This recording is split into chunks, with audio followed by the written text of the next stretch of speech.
In the middle of an enchanted forest, a brown-haired boy called Lloyd tries catching a horned rabbit, but fails. A few moments later, an older tan boy called Shoma appears, having caught the rabbit. Lloyd happily runs over to him and hugs him. While they're walking back to their village, Shoma gives Lloyd a book. A few years later, Lloyd arrives at a town called Azami. Visiting a witch called Marie, Lloyd tells her he came from the village of Kunlun to become a soldier and asks her to let him live with her. Marie recognizes the name Kunlun, but has never seen Lloyd before.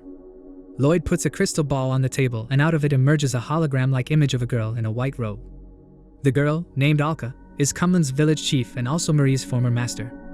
She orders Marie to let Lloyd live with her. The next morning, Lloyd prepares breakfast for Marie and tells her he wants to become the heroic soldier from his favorite novel.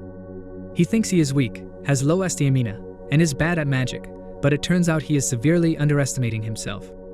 Marie is astonished when he tells her he ran all the way from Kunlun village to the town of Azami.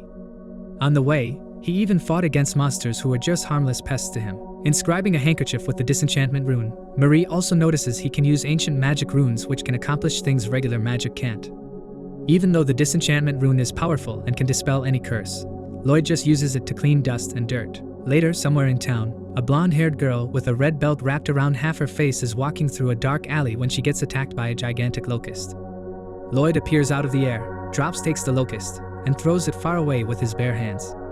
He helps the girl stand up and she introduces herself as Seelan, but Lloyd only tells her his name before hurrying to do an errand for Marie. At home, Seelan realizes she has fallen for Lloyd, but snaps out of it, remembering she can't live a normal life.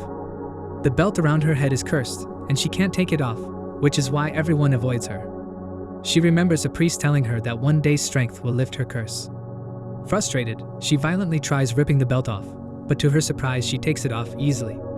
Realizing her meeting with Lloyd had something to do with it, she gets obsessed with him, thinking of him as the person of her destiny. From the window of Azami Military Academy, two military instructors in green uniforms talk while observing a crowd of entrance exam candidates. Melfan, a man with a scar under his eye, tells a red-haired woman called Colin that the stability of the Kingdom of Azami rests on the military. Right now, their country's relations with the neighboring Jew Empire are getting worse and their princess has disappeared. Arriving to take the exam, Lloyd sits near Riho, a former criminal with a metal prosthetic arm.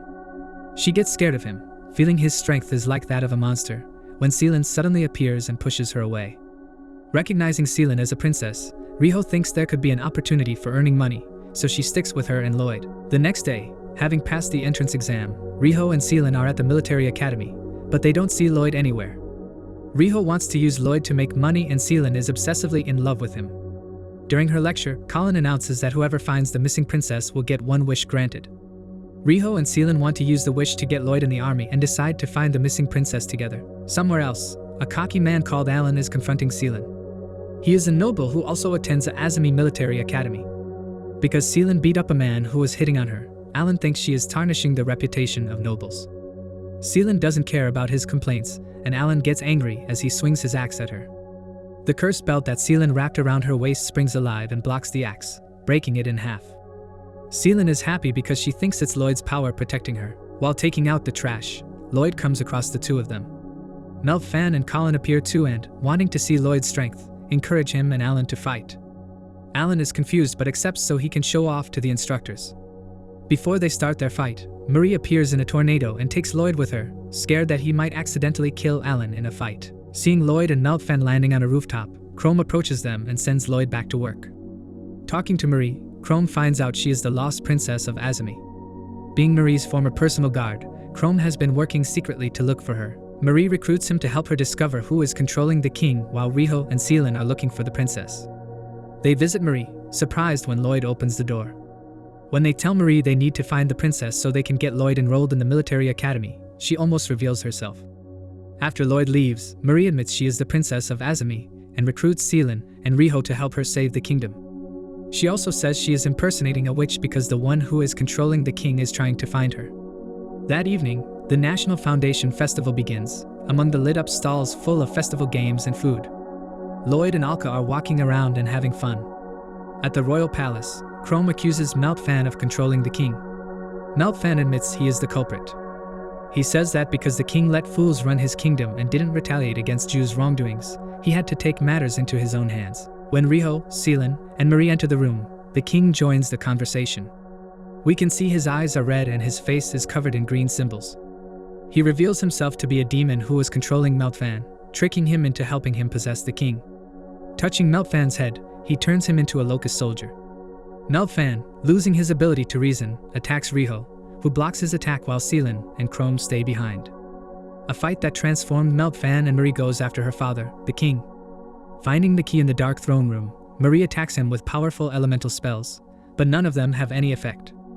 Blowing her away to the floor, he takes her arm in his hand and breaks it. When he reveals himself to be the demon Lord Abaddon, Marie is shocked. At the festival, giant locusts start attacking the townspeople, but Lloyd easily flicks most of them away. Lloyd thinks that Marie might be in danger, so he heads towards the palace. On his way there, he meets a scared Alan and gives him courage, telling him that he needs to face his fears in order to become a great soldier. Alan, motivated, gets up and fights the locusts. Hearing Abaddon as a demon lord, Marie remembers how Alka told her the villagers of Kunlun are allowed to help against the demon lord, so she runs away to get Lloyd's help. Back in the palace, Seelan and Chrome fight against Meltfan, and while Riho finds Lloyd just outside the palace. Lloyd tries talking to Meltfan, but Meltfan attacks him. Lloyd blocks his punches easily and tells him his soldiers should protect the people instead of attacking them. Hearing those words, Meltfan calms down and remembers he wanted to create a world without war. Marie suddenly appears from the throne room, the king following her. She asks Lloyd to clean the king up with his disenchantment rune. Abaddon tries attacking him with magic, but Lloyd just flicks it away and wipes the green symbols off the king's face, exorcising the demon lord. The next day in town, Lloyd runs into Shoma, greeting him happily. Alka comes running to Lloyd, but Shoma disappears somewhere as soon as he sees her. In Kunlun, Alka makes Meltfan work in the wheat fields as punishment, but he is happy because he can help feed the villagers. Later, Marie tells Alka she has decided not to go back to being a princess because she got used to her life as a witch. Riho and Seelan come pick up Lloyd for his first day at military school. Meeting Celine, Alka novices, her belt is actually the skin of the beast Viritra, an artifact from Kunlun that protects its wearer from evil. Alan also arrives in front of the house because he worked hard against the locust invasion.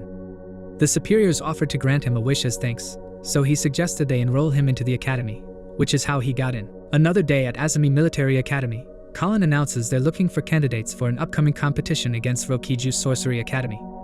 Practicing magic on an anti-magic training dummy, Lloyd's spells turn out to be so strong he destroys several dummies before Colin forbids him from competing in the competition. At Marie's house, two blonde, blue-eyed sisters visit her. The shorter and older sister is named Mina and the taller and younger is named Philo. Marie recognizes them as the famous mercenary sisters of Rokiju Academy, and they tell her they're looking for Riho. Suddenly, Lloyd comes home and is immediately attacked by Philo, but he thinks she was just trying to swat away a fly. Philo gets impressed by Lloyd and wants to become his student, but Marie throws both sisters out for causing a commotion. The next day, the mistress of Rokiju Academy called Roll appears at Azami Academy, together with Mina and Philo. She approaches Riho and tells her to come back to Rokiju Academy unless she wants to lose something dear to her. Riho gets angry at Roll and leaves, saying she'll be waiting for her answer at the day of the match. Since then, Riho seems sad and concerned. Lloyd asks Riho on a date to cheer her up, making her blush and making Seelan jealous. At a cafe, Riho tells Lloyd she grew up in an orphanage where she met Roll and became friends with her. One day, Roll came to the orphanage with a mythro-prosthetic arm for Riho. At first, she was happy, but she quickly realized that Roll had given her the arm just so she could use her to pull out the holy sword from a stone, since doing that would result in her death. Riho refused, as her prosthetic sucked magic out of anything it touched, so it was constantly draining her magic power, and she couldn't take it off. Since then, she had been running away from Roll, not being able to trust anyone. Willie touched her prosthetic, promising he would never betray her, making Riho blush. Seelan, spying on them, got jealous, but said they would beat Rokiju Academy together. The next day, the competition finally began. In a big, Colosseum-like circular arena, the chosen students from Azami and Rokiju were gathered. It turned out the grand prize of the competition was the legendary Holy Sword, and both Riho and Roll were shocked. Roll immediately quit her position as headmistress and joined the competition in order to win the Holy Sword. Seeing this, Colin made Lloyd join too. In the first match, Philip fought against Seelan. Philip attacked with flame and thunder projectiles, but Seelan's belt didn't protect her since Philip felt no malice when attacking. When Seelan threatened her belt that she'd use it to tie up newspapers, the belt activated, protecting her from Philip's increasingly powerful attacks. She made the belt wrap around Philip, restraining her, But the judge interrupted the match, disqualifying Seelan, as only magic attacks were allowed in the competition. In the second match, Lloyd confronted Mina. As soon as the match started, Mina fired a water projectile that enveloped Lloyd's head in a bubble in order to suffocate him, but he could hold his breath for so long that it didn't affect him. Next, she summoned a wall of water that enveloped him, but he burned the attack away with a wind spell, winning the match. In the final match, Rito fought against Roll. They shot flame projectiles at each other, but they were evenly matched. Roll closed the distance between them and took off Riho's mithril arm. Riho suddenly cast a small fireball at her, surprising her. It turned out she had hit a magic stone inside her arm by casting healing magic over it. Roll prepared to cast a high-level water spell, scaring Roll so much that she fainted. That night, Roll woke up at her house and her servant told her that Marie was responsible for acquiring the holy sword. In hospital, Roll was lying in a bed when a mysterious gray-haired man cast a spell on her, manipulating her memories. If you want a part 2 of this anime, let me know down in the comments.